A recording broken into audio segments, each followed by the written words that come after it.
Hello students, in today's class I'm going to explain class 9's chapter 2 from the book Beehive. The name of the chapter is The Sound of Music. This is the second part of this chapter. The first part I have already explained in the previous video. If you have not watched that video, so you can find it in the playlist on my YouTube channel and you can understand it. Okay, let's start now today's topic, The Sound of Music part 2. So students, in the part 2 of this chapter, we are going to learn about the great Sehnai player Bismillah Khan. So this chapter deals with the achievements and the life story of Ustad Bismillah Khan. Before the chapter starts, the writer asks you to recognize the people in these pictures and what instrument do they play. So I have done it for you. So guys, look at the right side. The first person in the picture is Hari Prasad Chaurasia and he plays flute. He's a great flute player. Next one is Ustad Vilayat Khan and he's a sitar player. The next are two sisters M Lalita and M Nandini and they are violin players. The next in the fourth picture is Ustad Zakir Hussain and he is a great tabla player. I think he was. And the next one is Ustad Amzad Ali Khan and he plays sarod. The next picture belongs to Vidya Nath Ramaswamy Sastri. He is a violin player.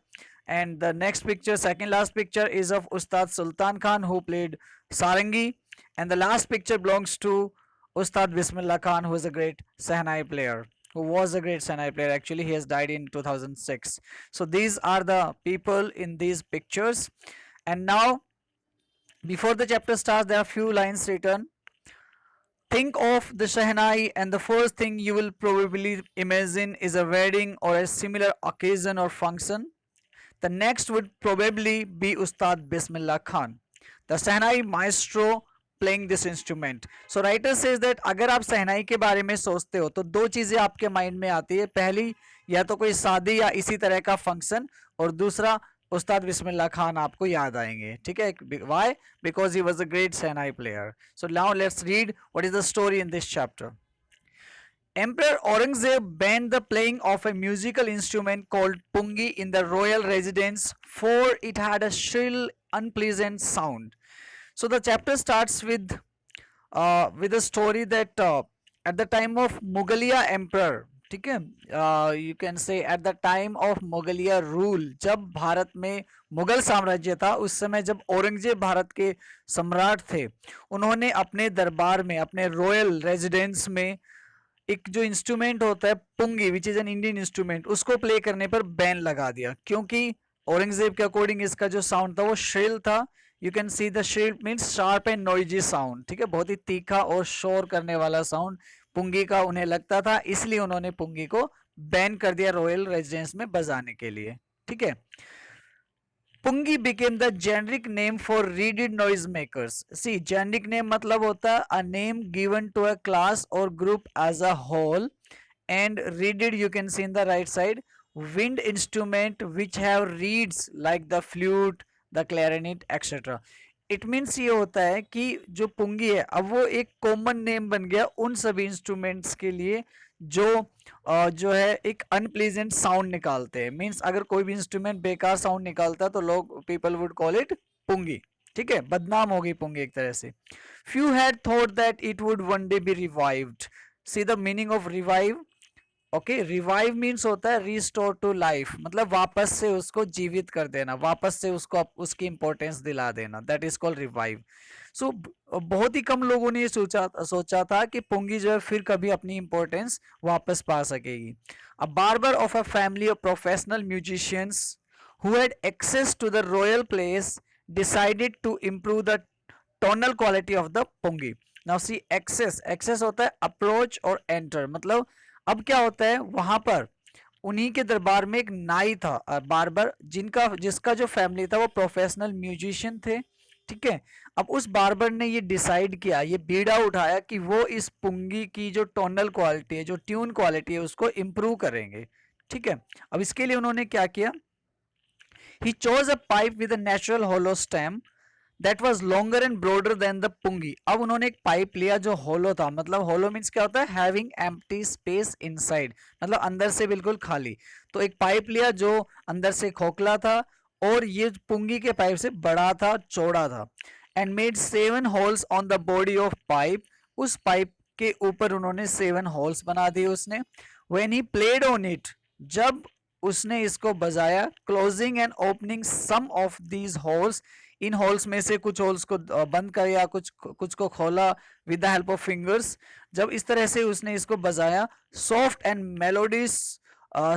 And melodious sounds were produced, तो जो बहुत ही melodious का meaning देखिए sweet and pleasant, ठीक है। तो इस तरह से जब उसने उस नए इंस्ट्रूमेंट को बजाया उस बार्बर ने, तो उसके अंदर से एक बहुत ही स्वीट और बहुत ही प्लेजेंट, मतलब सुख देने वाला, सुखद साउंड वहां से निकला, मतलब बहुत ही सुरीला साउंड उससे प्रोड्यूस हुआ।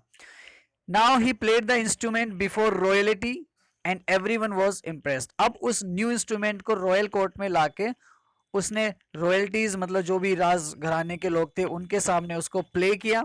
एंड एवरीवन वाज इम्प्रेस्ड, और हर कोई जो है उस नए इंस्ट्रूमेंट से इम्प्रेस हुआ। The instrument so different from the pungi had to be given a new name. अब क्योंकि ये जो इंस्ट्रूमेंट है वो पुंगी जैसा था लेकिन पुंगी से डिफरेंट था, इसलिए उसको एक नया नाम देने की जरूरत थी।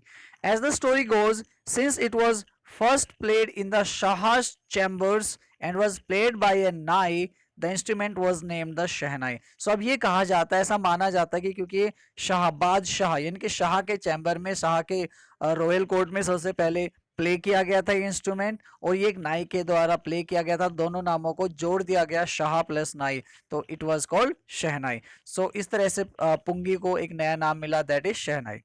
The sound of the Shahnai began to be considered auspicious. See the meaning of auspicious on the right side. Promising to bring good fortune. इसको हम हिंदी में कहते हैं शुभ। तो उसके बाद जो शहनाई का साउंड है उसको शुभ माना जाने लगा। And for this reason it is still played in temples and is an indispensable component of any North Indian wedding. और तभी से आज भी, मीन्स आज तक, यही कारण है कि इसके शुभ होने के कारण इसको आज भी शादियों में और मंदिरों में बजाया जाता है। Okay, in the past the shehnai was part of the नौबत और traditional ensemble of 9 instruments found at royal courts till. Okay, इसका मतलब ये कि पास्ट में ये जो शहनाई है ये नौबत का पार्ट थी। नौबत क्या होता था, रॉयल कोर्ट में 9 इंस्ट्रूमेंट्स को एक साथ बजाया जाता था और उनमें से एक shehnai was the part of that naubat. तो naubat means playing 9 instruments together at royal court and shehnai was also one of them. That was the reputation of shehnai at the royal court, ठीक है। Till recently it was used only in temples and weddings. अब पिछले कुछ समय तक, means around 50 years या 60-70 years ago तक उसको जो टेम्पल्स और शादियों में बजाया जाता था। The credit for bringing this instrument on to the classical stage goes to Ustad Bismillah Khan. Now the writer says that shehnai जो केवल टेम्पल और शादियों में ही बजाई जाती थी, उसको एक क्लासिकल इंस्ट्रूमेंट बनाने के पीछे उस्ताद बिस्मिल्लाह खान का बहुत बड़ा हाथ है। ये क्रेडिट उन्हीं को जाता है। मींस उस्ताद बिस्मिल्लाह खान ने शहनाई को एक टेम्पल और वेडिंग में बजने वाले इंस्ट्रूमेंट से निकालकर क्लासिकल इंस्ट्रूमेंट्स की स्टेज में लाकर खड़ा कर दिया। अब क्लासिकल इंस्ट्रूमेंट्स क्या होते हैं, लाइक सितार, वीणा, गिटार, ठीक है, दीज आर क्लासिकल इंस्ट्रूमेंट्स, और शहनाई भी अब उनके अंदर शामिल हो चुकी है। अब वो कैसे किया उन्होंने, as a 5 year old, now we learn the story of Ustad Bismillah Khan's life. As a 5 year old Bismillah Khan played gilli danda near a pond in the ancient state of Dumraon in Bihar. तो अब ये बताया जाता है कि बिहार राज्य के डुमराव एरिया में उस्ताद बिस्मिल्लाह खान जो है उनका जन्म हुआ, और वहीं पर वो जब 5 साल के थे तो अपने दोस्तों के साथ तालाब के आसपास गिल्ली डंडा खेला करते थे। He would regularly go to the nearby Biharji temple to sing the Bhojpuri chaita. अब वहां से वो क्या था, वहां पास में एक बिहारीजी टेम्पल था, मतलब कृष्ण मंदिर था, जहां पर वो भोजपुरी चैता गाने के लिए जाते थे regularly. At the end of which he would earn a big laddu weighing 1.25 kg, a prize given by the local महाराजा। अब जब वो चैता गाकर फिनिश करते थे तब उनको एक 1.25 किलो का लड्डू मिलता था एज ए रिवॉर्ड वहां के महाराजा की तरफ से।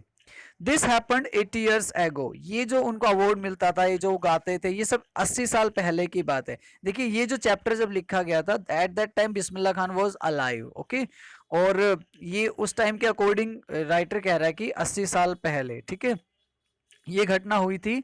And the little boy has travelled far to earn the highest civilian award in India, the Bharat Ratna. Means writer wants to say that 5 साल की उम्र में अपनी गायकी से उस्ताद बिस्मिल्लाह खान 1.25 किलो का लड्डू प्राप्त करते थे, और उसके 80 साल बाद जब वो शहनाई के ग्रेट प्लेयर बन गए, शहनाई के मास्टर बन गए, उन्होंने शहनाई को इतना पॉपुलर कर लिया, तो 1.25 किलो के लड्डू के बजाय अब तब उनको क्या मिला, भारत रत्न। तो ये उनकी अचीवमेंट थी with in 80 years. Born on 21st March 1916, Bismillah belongs to a well-known family of musicians from Bihar. तो नाउ क्लियरली बताया गया है कि उनका जन्म जो है 21 मार्च 1916 में हुआ था और बिहार में हुआ था, और वहाँ उनका जो फैमिली था वो एक म्यूजिशियंस का फैमिली था। His grandfather Rasul Bux Khan was the Shehnai Nawaz of the Bhojpur King's court. Bhojpur king के दरबार में उनके जो दादाजी थे रसूल बख्श खान, वो शहनाई नवाज थे। शहनाई नवाज का मतलब होता है जो शहनाई बजाने वाले थे। His father Paigambar Bux and other paternal ancestors were also great shehnai players. अब उनके फादर थे वो भी एक शहनाई प्लेयर थे, और उनके जो चाचा ताऊ थे, पैटर्नल एंसेस्टर्स मतलब चाचा ताऊ, उनके जो पूर्वज थे, ठीक है, वो भी शहनाई प्लेयर्स थे। ठीक है, तो ऑटोमेटिकली फैमिली से उनको शहनाई की तामील मिली थी।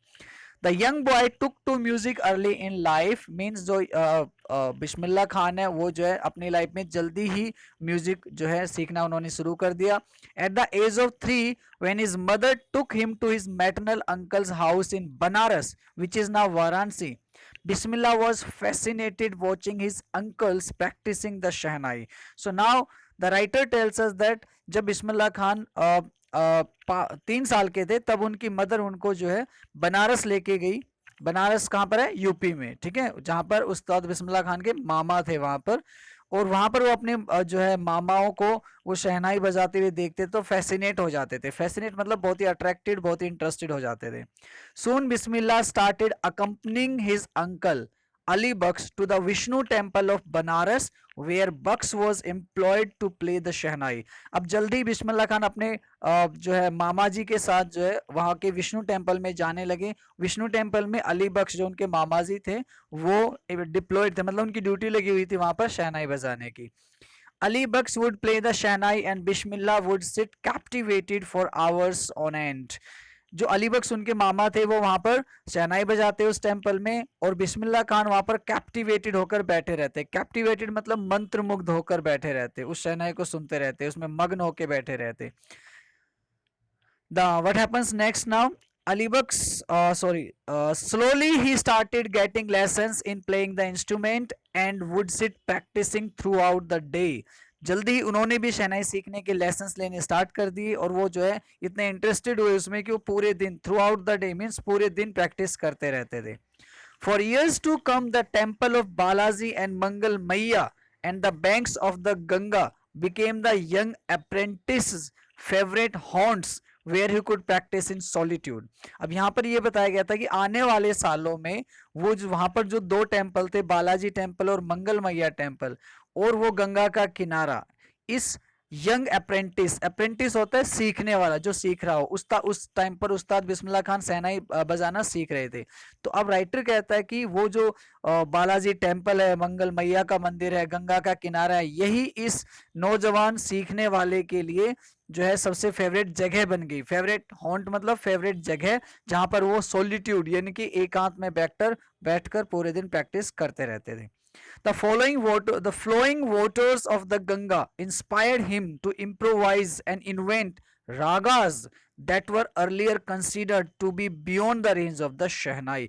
अब यहाँ पर एक important बात बताई जाती है कि उस गंगा के बहते पानी ने उस्ताद बिस्मिल्लाह खान को ये प्रेरणा दी कि वो शहनाई से रागाज निकालें, जो कि पहले ऐसा माना जाता था कि शहनाई से रागाज को नहीं बजाया जा सकता। तो उनको प्रेरणा मिली और उन्होंने शहनाई से राग बजाए। ठीक है, राग एक क्लासिकल स्टाइल होती है सिंगिंग की, ठीक है, और म्यूजिक प्रोड्यूस करने की। तो ये करिश्मा जो है बिस्मिल्लाह खान ने कर दिया कि शहनाई से उन्होंने राग्स प्रोड्यूस किए। ठीक है, and that was a great achievement. At the age of 14, Bismillah accompanied his uncle to the Allahabad Music Conference. अब यहाँ पर एक घटना होती है कि जब 14 साल के वो थे तो अपने अपने अंकल के साथ, ठीक है, वहाँ इलाहाबाद म्यूजिक कॉन्फ्रेंस में गए. देखिए, अकम्पनीड होता है साथ जाना, और कॉन्फ्रेंस होते है कोई भी फॉर्मल मीटिंग, ऑफिशियल मीटिंग हो सकती है. यहाँ पर मतलब एक समारोह है, यहाँ पर कॉन्फ्रेंस का मीनिंग है समारोह. तो वो इलाहाबाद में गए एक म्यूजिक समारोह के अंदर. At the end of his recital, देखिए रिसाइटल मीन्स क्या है, performance of music means. At the end of his recital, Ustad Fayaz Khan patted the young boy's back and said, work hard and you shall make it. अब क्या है, पैटेड का मतलब क्या होता है, touch quickly and gently on back to encourage, किसी की पीठ थपथपाना. ठीक है, तो जब उस्ताद बिस्मिल्लाह खान की परफॉर्मेंस एंड हुई तो उस्ताद फयाज खान वहां पर एक ग्रेट आर्टिस्ट थे, उन्होंने क्या किया, उनकी पीठ थपथपाई और कहा कि आप मेहनत करो और एक दिन आप जो है, एक दिन आप करिश्मा करके दिखाओगे.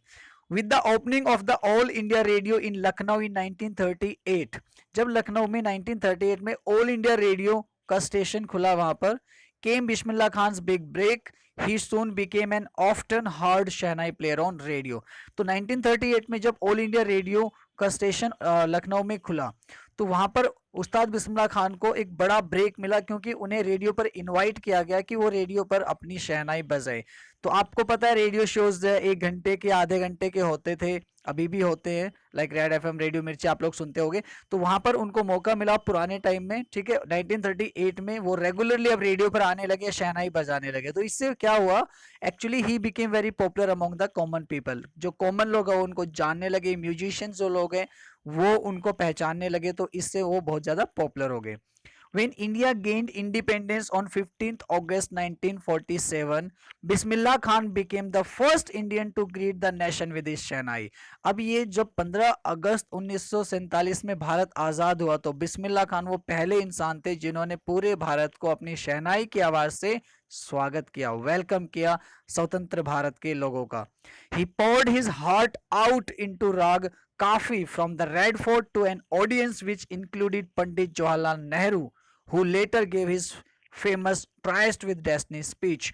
तो यहाँ पर राइटर हमें बताता है कि उस वक्त उन्होंने अपना दिल झोंक दिया, मतलब पूरे दिल से उन्होंने राग काफी गाया रेड फोर्ट से, और उस ऑडियंस जो सुनने वाले थे, ऑडियंस में लिसनर, जो लिसनर्स वहां पर मौजूद थे उनमें हमारे प्रधानमंत्री, प्रथम प्रधानमंत्री पंडित जवाहरलाल नेहरू भी शामिल थे, जिन्होंने इस शहनाई वादन के बाद अपना famous tryst with destiny speech दिया था.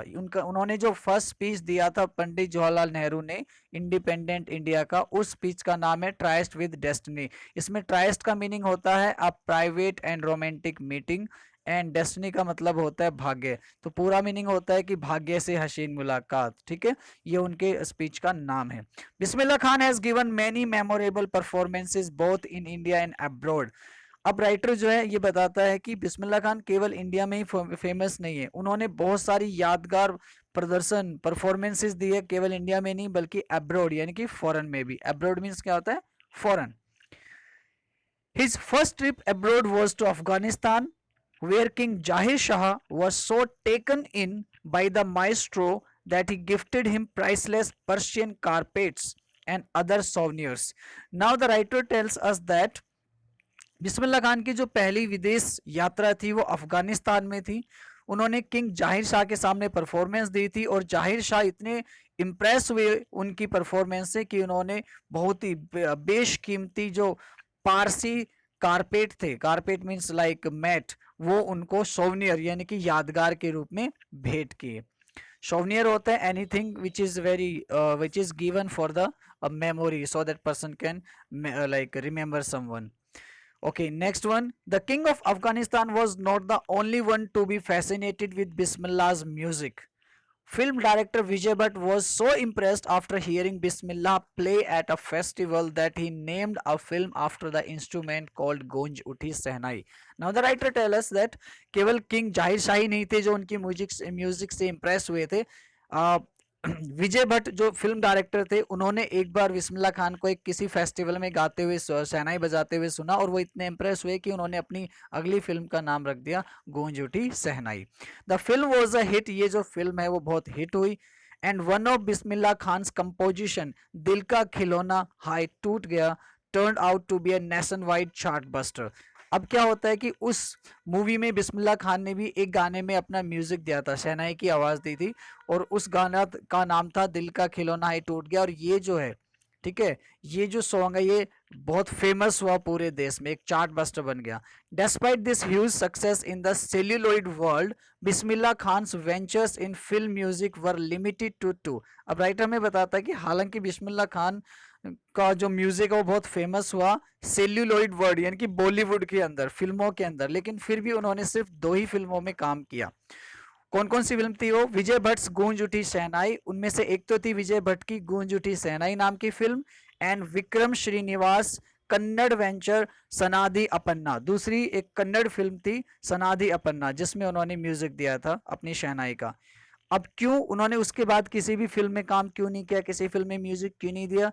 क्योंकि उस्ताद बिस्मिल्लाह खान कहते हैं कि I just can't come to terms with the artificiality and glamour of the film world, कि भाई जो ये नकलीपन होता है मूवीज में, जो ये चमक दमक, ग्लैमर मतलब चमक दमक, लाइक यू नो जो भी होती है चमक दमक मूवीज में, लाइक शॉर्ट कम कपड़े वगैरह, ये तो ये सब जो है मैं इन सबको जो है एक तरह से सहन नहीं कर पाता हूँ, या ये सब मुझे पसंद नहीं है, we can say in simple word. तो ये उस्ताद बिस्मिल्लाह खान ने कहा कि ये सब मुझे पसंद नहीं है, कि यहाँ पर नकलीपन होता है, सब कुछ नकली होता है, ये मुझे पसंद नहीं है। ही सेज विद एम्फेसिस, मतलब ये बात वो जोर डालकर कहता है कि मूवीज मुझे नकली लगती है, ठीक है, that's why. Awards and recognition came thick and fast.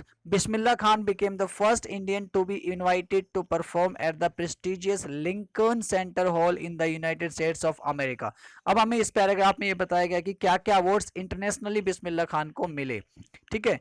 सो पुरस्कार और रिकॉग्निशन मतलब होता है पहचान, तो बिस्मिल्लाह खान को पहचान और इनाम बहुत ही जल्दी मिले और बहुत ही ज्यादा मात्रा में मिले। थिक एंड फास्ट मीन्स होता है in a huge amount and very quickly. Okay, कैसे?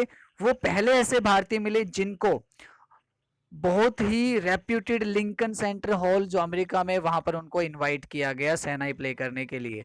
ही also took part in the world exposition in Montreal, in the Cannes art festival and in the Osaka trade fair. अब इन सभी जगह पर उनको invite किया गया, इन तीनों जगह पर।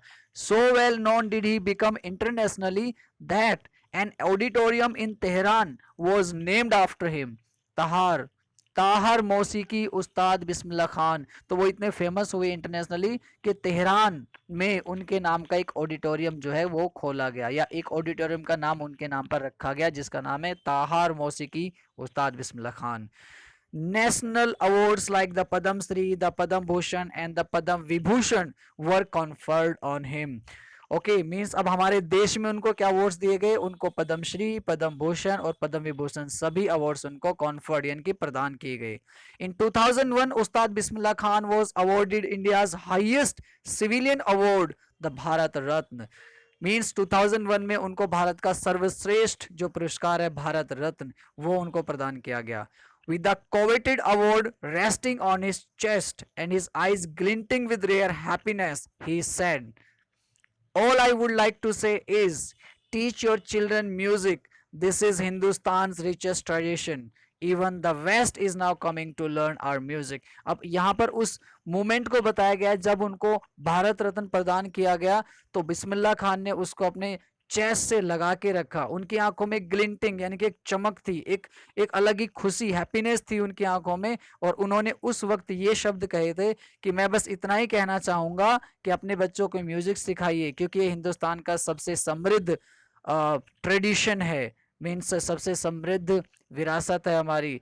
और आजकल तो जो वेस्ट, जो पश्चिमी देश के जो लोग हैं वो भी हमारे देश में म्यूजिक सीखने के लिए आ रहे हैं। In spite of having traveled all over the world, Khan साहब as he is fondly called, means लोग जो उनको प्यार से ना खान साहब कहते थे उस्ताद बिस्मिल्लाह खान को। तो राइटर कहता है कि खान साहब ने जब पूरे दिन की, पूरे देशों की, सारे देशों की लगभग यात्रा की, फिर भी उन्होंने क्या था, is exceedingly fond of Banaras and Dumraon and they remain for him the most wonderful towns of the world. Means यहाँ पर राइटर कहता है कि जो खान साहब है, मीन्स उस्ताद बिस्मिल्लाह खान है, वो लगभग पूरी दुनिया में घूमे, फिर भी एक्सीडिंगली मीन्स होता है एक्सट्रीमली, सबसे ज्यादा उन्हें फॉन्ड ऑफ मतलब प्यार था किससे, बनारस और डुमराव से, ठीक है। और यही जो शहर है, यही जो जगह है, वो उनके लिए सबसे मेमोरेबल रहे, सबसे अच्छे रहे। उनको यही जो दो प्लेस है, बनारस और डुमराव, जो उनका बर्थ प्लेस था, वही उनको दुनिया में सबसे अच्छे प्लेस लगते थे। A student of his once wanted him to head a Sahnai school in the USA, and the student promised to recreate the atmosphere of Banaras by replicating the temples there. अब यहाँ पर एक घटना होती है कि उनका एक स्टूडेंट था, उन्होंने बिस्मिल्लाह खान को इनवाइट किया कि आप अमेरिका में आइए और एक शहनाई स्कूल के हेड बनिए वहां पर, और मैं प्रोमिस करता हूँ कि वहां पर मैं बनारस का एटमॉस्फेयर रिक्रिएट कर दूंगा, मतलब बिल्कुल वैसा ही एटमॉस्फेयर बना दूंगा, और टेम्पल्स को रेप्लिकेट कर दूंगा, मतलब सेम कॉपी टेम्पल्स की वहां पर मैं बना दूंगा। तो आप यहाँ इंडिया की बजाय आप यूएसए में चलिए, वहाँ एक स्कूल हम खोलेंगे, आप उसके हेड रहोगे, और आप जो है वहां पर स्कूल जो है बच्चों को सिखाइए शहनाई। But Khan Sahab asked him if he would be able to transport river Ganga as well. लेकिन खान साहब ने उस स्टूडेंट से क्या पूछा कि ठीक है, आप टेम्पल्स वगैरह बना सकते हो, लेकिन क्या यहाँ से भारत से गंगा नदी को उठाकर आप वहां ले जा सकते हो? Okay, so that was not possible. That means so he loved Ganga, Banaras, and Dumrao so much. Later, he is remembered to have said, "That is why whenever I am in foreign country, I keep yearning." Yearning होता है longing for, मतलब तड़पते रहना, ठीक है, desire रखना किसी चीज की बहुत ज्यादा, intense desire for something, किसी चीज की बहुत ही ज्यादा इच्छा होना, that is called yearning. I keep yearning to see Hindustan. While in Mumbai, I think of only Banaras and the holy Ganga. And while in Banaras, I miss the unique मठ of Dumraon. यहाँ पर ये बताया गया कि कितने वो अपने कंट्री से अटैच थे। तो वो कहते हैं, उस्ताद बिस्मिल्लाह खान कहते हैं कि जब मैं विदेश में होता हूँ तो मुझे हिंदुस्तान की याद आती है बहुत ज़्यादा। जब मैं हिंदुस्तान में मुंबई में होता हूँ तो मुझे अपने बनारस, जहाँ पर मैंने शहनाई सीखी, वो गंगा का घाट, वो मुझे बहुत ज़्यादा याद आता है। और जब मैं वहाँ बनारस में होता हूँ तब मुझे अपना जो बर्थ प्लेस है डुमराव, वो मुझे बहुत याद आता है। तो that is how he miss India. Now Ustad Bismillah Khan's life is a perfect example of the rich cultural heritage of India, one that effortlessly accepts that a devout Muslim like him can very naturally play the Shehnai every morning at the Kashi Vishwanath temple. So अब writer हमें ये बताता है कि बिस्मिल्लाह खान की जो life है वो भारत के असली रिच, समृद्ध कल्चरल हेरिटेज, सांस्कृतिक विरासत का एक बहुत ही अच्छा एग्जाम्पल है। ओके, वो ये हमें सिखाती है कि एक उनके जैसा पक्का मुसलमान, समर्पित मुसलमान, बिना किसी दिक्कत के काशी विश्वनाथ टेम्पल जैसी जगह पर सुबह सुबह शहनाई बजा सकता है। तो that is the real culture of India, जिसमें हिंदू मुसलमान का कोई भेदभाव नहीं होता है। अब राइटर लास्टली, अब ये जो है राइटर ने यहीं तक लिखा था, अभी ये हमारी बुक की तरफ से नोट दिया गया है कि उस्ताद Bismillah Khan passed away on 21st August 2006 at the age of 90 after a prolonged illness, कि 2006 में 90 साल की उम्र में एक लंबी बीमारी के बाद उनका देहांत हो जाता है। He was given A state funeral, उनको जो है राजकीय सम्मान के साथ उनका अंतिम संस्कार किया गया by the government of India and declared one day of national morning, और भारतीय सरकार ने उनके निधन पर एक दिन का राजकीय अवकाश, क्या कहते हैं, राजकीय शोक व्यक्त किया, मीन्स राजकीय अवकाश रखा, ठीक है। So that is the story of Ustad Bismillah Khan which gives a great inspiration. So that is the end of the part 2. I hope you have understood. Still, if you have any doubt, you can send me messages in comments. Okay students, that's all for now. If you want to learn part 1, I already told you, you can learn from the like playlist of my YouTube channel. Thank you so much. Like, share, subscribe, and if you want to know about the latest videos, you can just hit the bell button. Thank you so much students.